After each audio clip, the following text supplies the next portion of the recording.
तो महाराज जी, सबसे पहले तो आपको जय द्वारिकाधीश। जय द्वारिका। आजकल यह एक पूरे संसार में तो नहीं कह सकते, लेकिन भारत में यह बहुत बड़ा विषय चल रहा है जातिवाद को लेकर।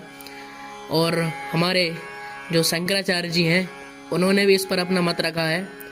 तो आप क्या कहना चाहेंगे कि जो जातिवाद है वो सिर्फ ब्राह्मणों ने करा है, या फिर अन्य समाज या फिर अन्य धर्मों ने भी इसमें अपना हाथ शामिल किया है? तो आप इसके बारे में क्या मत रखेंगे? श्री द्वारकाधीश विजय तीताराम। एक तो आपने बहुत बड़ा नाम ले दिया शंकराचार्य जी का। शंकराचार्य जी का अर्थ यही है कि साक्षात शंकर ही हैं वो।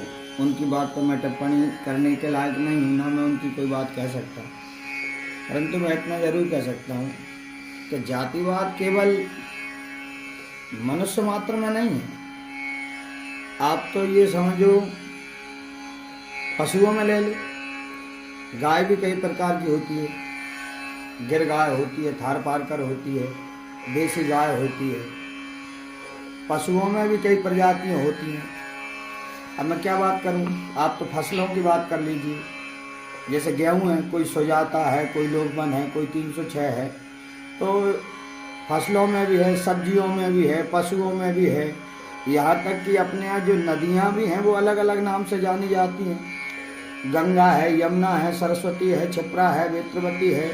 तो ये जाति नहीं है, ये इसके अलग अलग धाराएं हैं।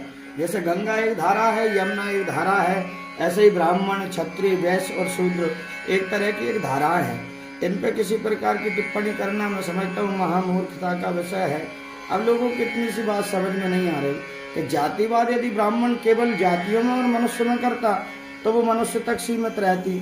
परंतु यहाँ मेरे संज्ञान में है कि जब फसलों में, पशुओं में, नदियों में, यहाँ तक कि 7 समुद्र भी अलग अलग नाम से जाने जाते हैं। समस्त देवी देवता, हम कहते हैं प्रणव अक्षर के मध्य ये तीनों एका, जहाँ ब्रह्मा विष्णु महेश, इनको भी अलग अलग नामों से जाना जाता है। तो ये नाम है, ये कर्म है, जाति के लिए कोई विशेष नहीं है। आप अपना कर्म अच्छा रखिए, जाति ऑटोमेटिक उच्च हो जाएगी। जी महाराज जी। जय द्वारिकाधीश। जय द्वारिकाधीश।